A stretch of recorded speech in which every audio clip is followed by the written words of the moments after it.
Before you visit Japan, there are a few things that might surprise you, and if you know them ahead of time, your trip will be so much smoother. From train etiquette to cash culture and cultural differences, Japan can feel very different from other destinations. So if you're planning a trip very soon, well, here are the things that I wish I knew before visiting Japan.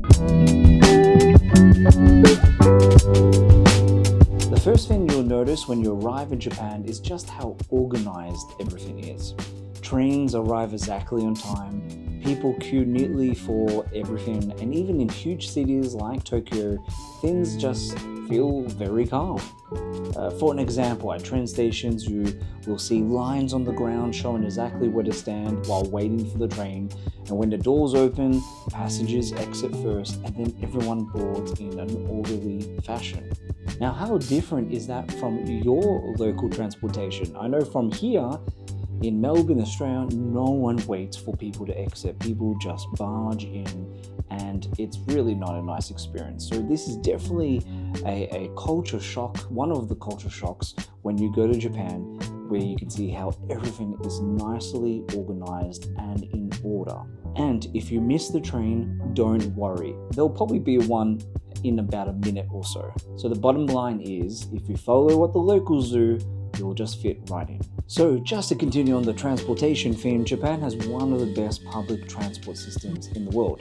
For the first time you see a major station, it can really feel overwhelming. Some stations are absolutely massive, with dozens of exits and multiple train companies operating in the same place.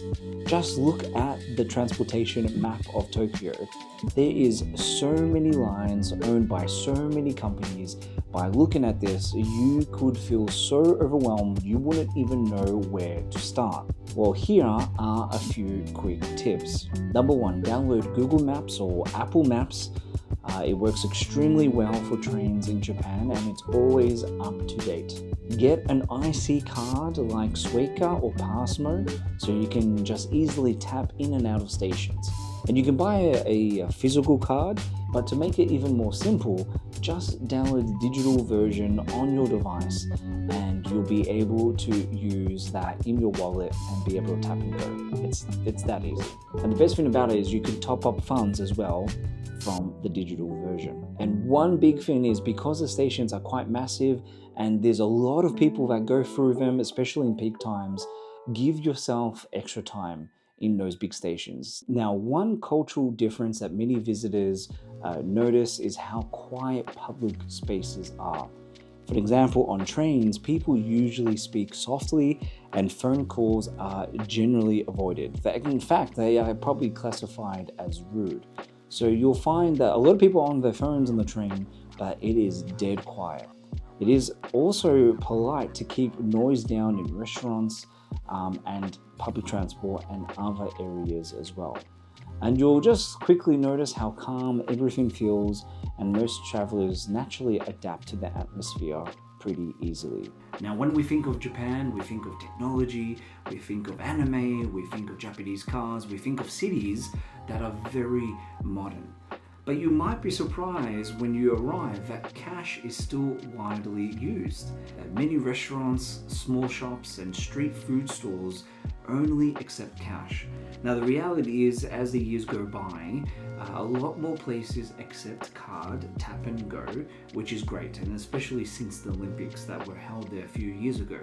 But still, you'll be surprised that a lot of places still prefer to use cash, and you'll find that in a lot of the food areas.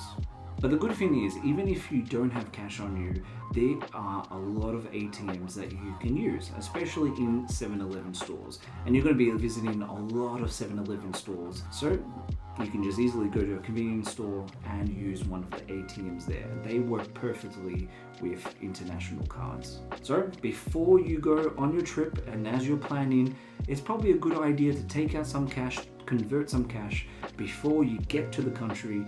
But again, if you run out or you forget, not to stress, there are ATMs there. And as we're talking about convenience stores and 7-Eleven, yes, you have to visit them. and it is something that you'll probably visit every day because they are amazing. Convenience stores in Japan are on another level, and it's hard to explain. You will see it for yourself when you arrive in Japan. So there are chains like 7-Eleven, Family Mart, and Lawson. They actually sell surprisingly good quality food. You get bento boxes, you get those famous egg sandwiches, there's awesome snacks, desserts, there's even full meals that a lot of people go for dinner, but you have to go. It's amazing. The drinks are really good as well, and it's just another level of quality that you wouldn't expect. So definitely check out those convenience stores. And the best thing about them is that they're clean, they're open 24 hours, and they're just a great option for a quick breakfast or late night snack. Especially if your flight arrives very late or very early. I usually just leave my bags at the hotel if it's very early, or if it's late, check in, and then that is my first destination. 7-Eleven, Family Mart, get an egg sandwich, get a katsu sandwich, and I'm satisfied. Now here's another one that will surprise you. Trash bins are very rare in the cities, and this one surprises a lot of people. Japan is extremely clean, but public trash bins are surprisingly hard to find. So how does that work? Well, it's because many people simply carry their own rubbish with them until they get home or until they find a bin. And you might find a few bins in the convenience stores, such as 7-Eleven and Family Mart. They are a great place where you can leave your rubbish since they have bins near the entrance. And this is something that a lot of travelers frequently use.